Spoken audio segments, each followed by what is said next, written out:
So, this shirt, I wasn't thinking about it in advance today. I just happened to put it on, and it works for today's video. Because Lyft sucks, and they're morons. Xbox, Twitter, Uber, Postmates, Netflix, MoviePass, Lyft, Google, Facebook, eBay, DoorDash, Apple, Amazon, Airbnb, The Apptrepreneur. Hey everyone, this is Kevin the Apptrepreneur. If this is your first time here and you like the video that you see before you, please do me a favor, hit that subscribe button, ring that bell. YouTube has changed the algorithm. So by the way, if you're also like a long-time viewer here, consider ringing the bell because that's when you're going to be notified of all the videos, and also means you're less likely to be unsubscribed from me without your consent. Yep. It's a true thing. I didn't believe it, but apparently that's where we are today. YouTube just keeps getting freaking better and better. But anyway, let's talk about Lyft today. You see the headline, you probably want to know what I'm talking about because honestly, there's just so much I could be talking about. Well, here's the funny thing.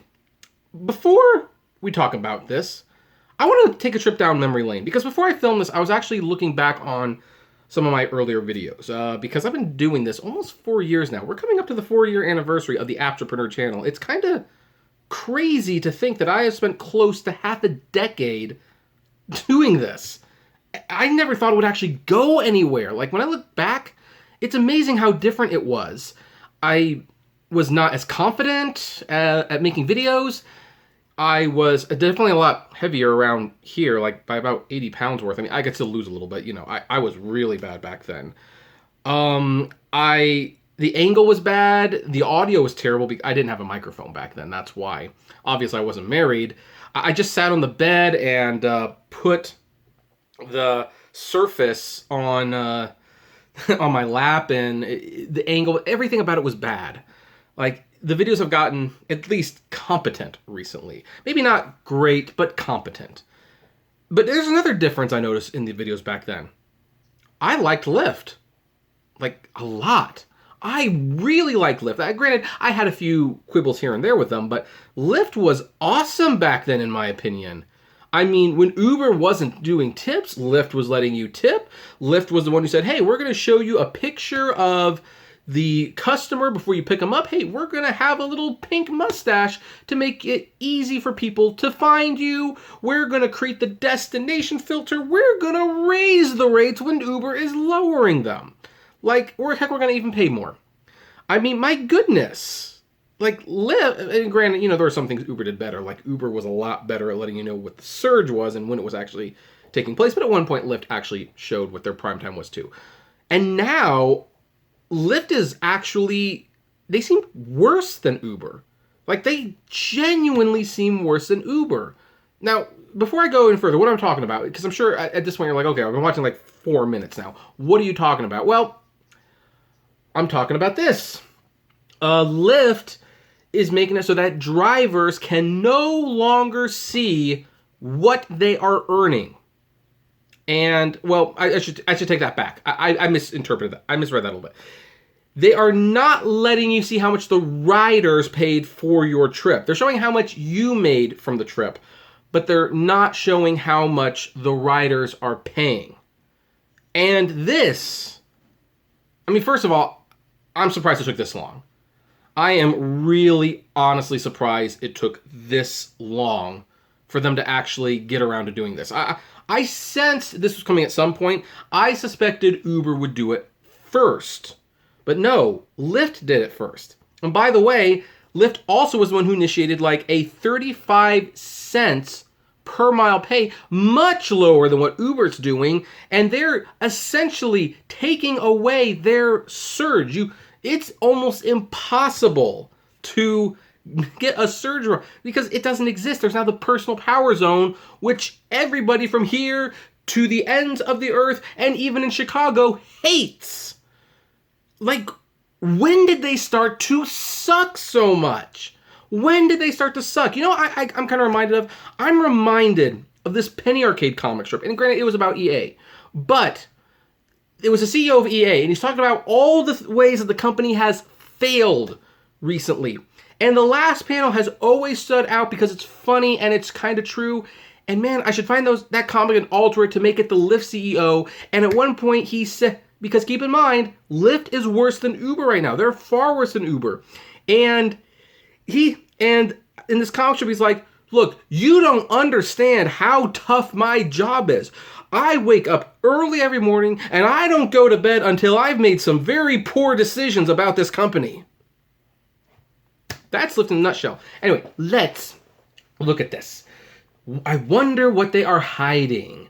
Lyft drivers can no longer see how much riders paid for each trip. This article comes to us from the wonderful Aaron Gordon. I should really reach out to him and see if he ever would want to be interviewed on this channel. I really like his articles. Now, you know what I think about when I wonder what they're hiding? I kind of think the opening of Who Killed the Electric Car, where they're talking about like behind the gates of like General Motors, and it's like, wonder what are they hiding? What's behind it? So, well, okay, we've delayed long enough. So, at the beginning of October, Lyft rolled out a mandatory app update for its drivers. After installing the update, drivers noticed they could no longer see how much the rider paid for any given trip. It's yet another move that potentially undercut Lyft's and Uber's legal logic that classifies drivers as independent contractors instead of employees, to say nothing of how it further obscures how the app actually works. Now, you see this little link right here. Uber and Lyft take a lot more from drivers than they say. We discussed that article and that survey, and even before Aaron was writing about this, I was making videos where people were sending me fares from Uber and Lyft showing, in many cases, 35 to 40% of the fare taken, and in a lot of cases, even more than 50%. Now, I personally, if I was Lyft and Uber, I can understand why you'd want to hide this information. I mean, no one likes to know that they took a $100 trip and got $20 from it. And by the way, that happened. Go back to the archive. That so happened. No, but nobody wants to see that. So I'm kind of been curious as to why this has been available for so long. Like, why has it been readily available? And of course, the answer is obvious, because they kind of have to. You're an independent contractor. You are allowed to see what the rider's paying because you need to know what you're dealing with. Not only that, whatever they're taking, that's technically a business expense. That's part of their fee. That's part of your business expense. So you can write that off. Like, now, in all fairness, you can, from what I hear, go to the Lyft website under the driver portal, and you can see what the rider pays there. But it's been removed from the app, and most drivers never use the driver portal. Everything's supposed to be on the app. We live in an app world. There's an app for this. There's an app for that. I mean, heck, Pokemon Go got kids to get up and walk around. But you say go to the desktop. I mean, and I'm guilty of this too, mind you. Whenever I'm on the YouTube Studio app and I see that a video's been demonetized, I click on it, always in vain, hoping I could request a review right away. But no, I gotta go to the desktop before I can request a review. And it's like, it's 2019, why do I have to go outside the app? But that's where we are. Anyway, this change, which was reported by users on the popular rideshare driver forum, uberpeople.net, and written up by the rideshare guy, hi Harry, you creep into all my videos even when you're not in them yourself, makes clear this change was an intentional part of a larger redesign of weekly pay statements Lyft announced in September. In place of the rider pays section of the fare breakdown, drivers are directed to a web link that shows a weekly breakdown of their fares, how much Lyft took, and how much all of their riders paid during that time period in aggregate. In other words, when a driver looks at their history, the app now only tells them what they earned, not the total of what the rider paid, potentially keeping Lyft's own take pretty, a little quiet maybe, a little silent, a little vague. Personally, it makes me wonder what they are hiding. One driver who, like all the others who spoke to Jalopnik, wants to remain anonymous. Totally understandable. I mean, I know when I was a kid and didn't want my parents to know something, I kept it from them and lied to them, and it definitely was was because I was up to something that was wrong for me to do. It's that simple. And yeah, what is Lyft hiding? Like, in fact, I even now kind of thinking about the video they did yesterday, where they predicted they would be profitable 1 year earlier. I wonder if this is part of the way that they plan to get profitable earlier. Like, hey, we're going to hide what the rider pays. Heck, we might even charge what the driver pays more. And we'll give the driver less, and they will not be none the wiser, because who's going to actually go to the portal on the desktop to look? Who's going to actually look? That might be what it is. Now, what Lyft is probably going to say in this case, because I definitely know where the argument's going right now, they're going to say, we're not hiding that information. We have streamlined the app. And for those who want this information, it's on the website. I mean, yeah, legally you can get away with it. It totally makes sense that that could be a valid legal argument, even though, frankly, it's a bad argument in every other way. In every other way, it's a bad argument. Now, here's the reason they said they did this. Drivers have said that it's hard to track how they earn with Lyft, so we created a clearer and more comprehensive breakdown of their earnings with the weekly pay statement. Bullshit. That has never been a complaint. You want to know what's confusing to Lyft drivers? The Lyft drivers are looking at the pay statements and they're confused about, hey, why did this rider pay $60 for this ride and I got $15? That's what they're complaining about. That's where they're getting confused. They're not misunderstanding how much they're earning. They're misunderstanding, like, hey, how can the cut be that damn much? That's what they're looking at. So, no, Lyft. That is a completely dishonest answer, and you know it. You don't care, but you know it. So, here's the thing. 2 drivers who spoke to Jalopnik speculated Lyft removed this information as a result of the investigation's revelations, but Lyft, the investigation that Jalopnik did. But Lyft said that is unequivocally false. This update was in the works for some time and is not in response to the take rate article. You know, actually, I believe them on that. I totally believe them on that. I believe that they were thinking long and hard. We want to prevent the drivers from seeing what we're taking. How can we do it and still be legally okay in the eyes of the law? They probably have been planning on that. I do think the article escalated it a little bit, but I do believe that they probably were planning to do it for a long time. So here's the thing. Removing the driver's ability to even know what the rider pays for each trip further highlights the disconnect between Lyft's legal arguments and its business practices. Over the last few years, Uber and Lyft have gradually decoupled what the rider pays from what the drivers earn. Riders are quoted a price for a ride based on a, I don't know how to pronounce that word, I'm sorry. Opaque, I think it's opaque. Opaque algorithmic calculation, while drivers are compensated based on a rate card system, which is a simple time and distance calculations, say 80 cents per mile and 20 cents per minute. Well, 80 cents is very generous. No, it's more like 60, but whatever. Drivers can also receive flat rate bonuses for trips in high demand areas. What this means is, practically speaking, companies like Uber and Lyft are not so much intermediaries in a single transaction, but one party in 2 separate transactions. The rider pays Lyft, and then Lyft pays the drivers, based on 2 totally separate pay structure and calculations. In its statement to Jalopnik for this story, Lyft explained how the decoupling of driver and rider payments influenced their decision to no longer show the driver what the driver paid.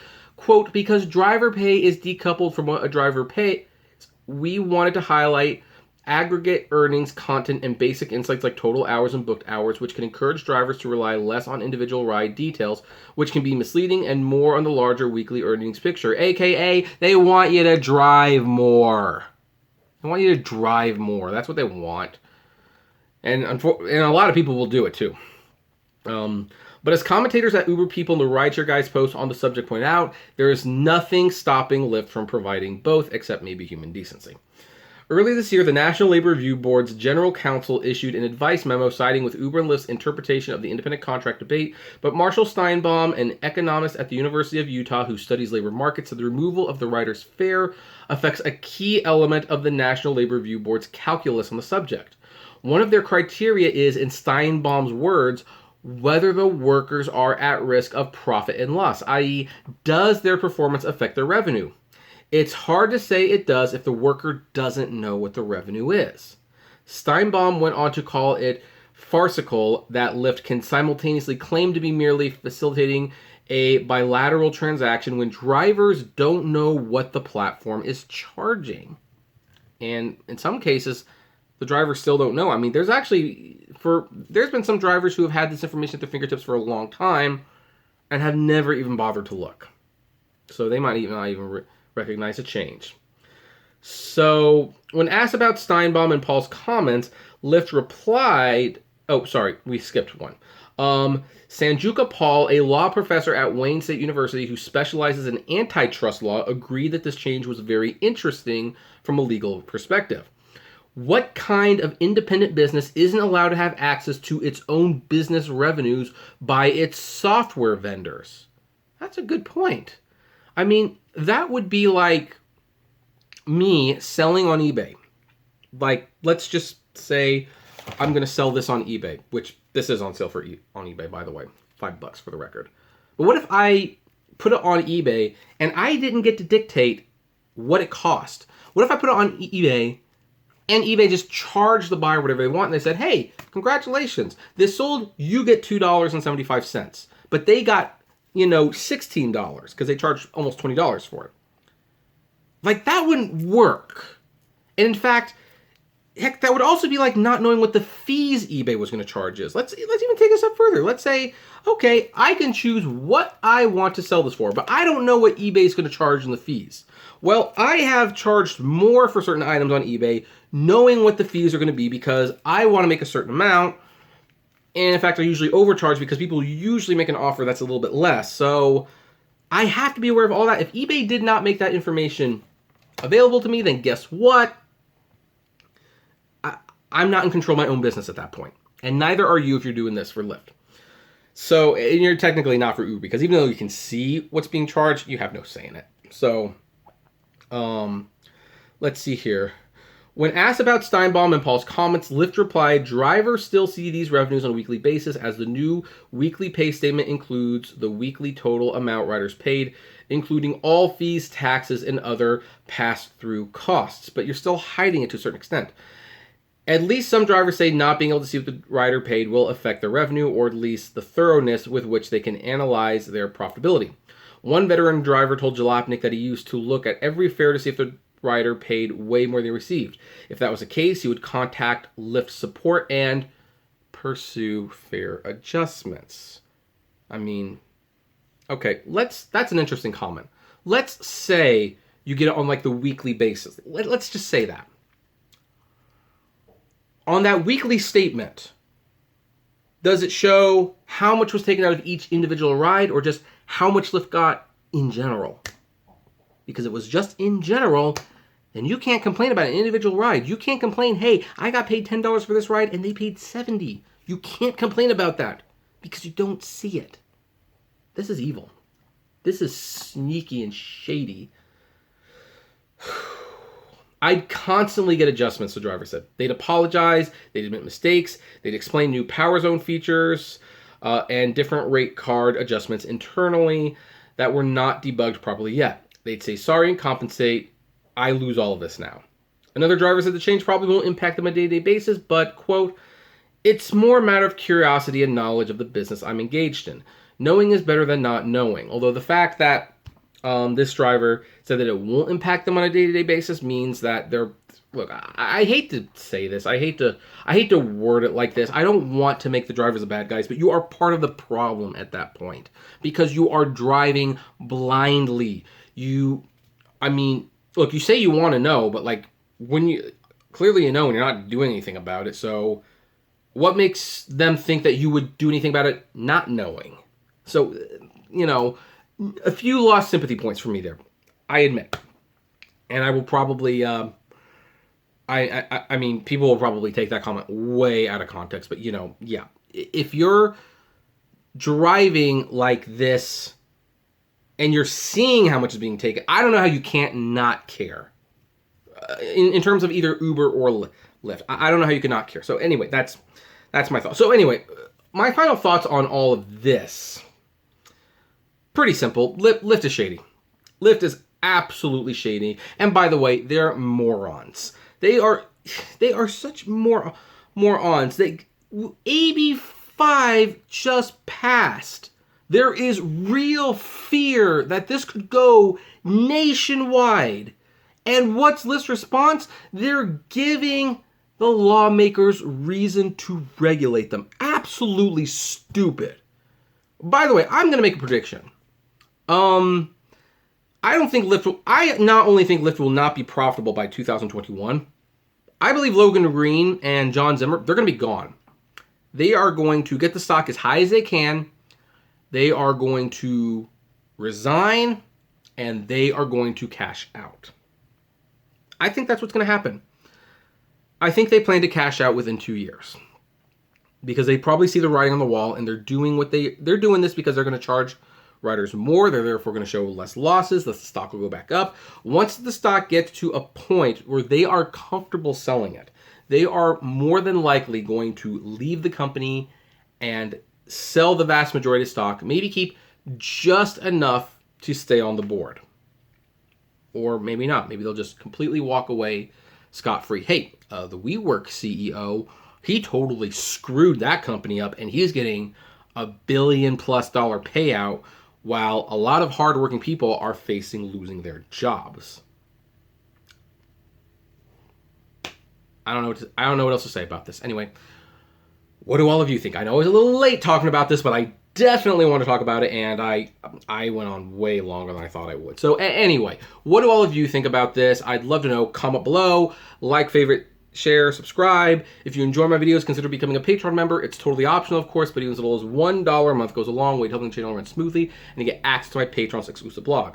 Also, if gas prices get just a little down, check out the Get Upside app below. It's totally free, but you get gas, you get cash back with every gas purchase you make. If you want to see more content from me, check out Kevin T. Rodriguez, the Apptrepreneur vlogs, and Autograph Hound. And finally, if you want to talk to me or other fellow ride drivers out there, check us out at the Apptrepreneur Hangouts on Facebook. And as always, this is your favorite part, flame responsibly. Have a good one.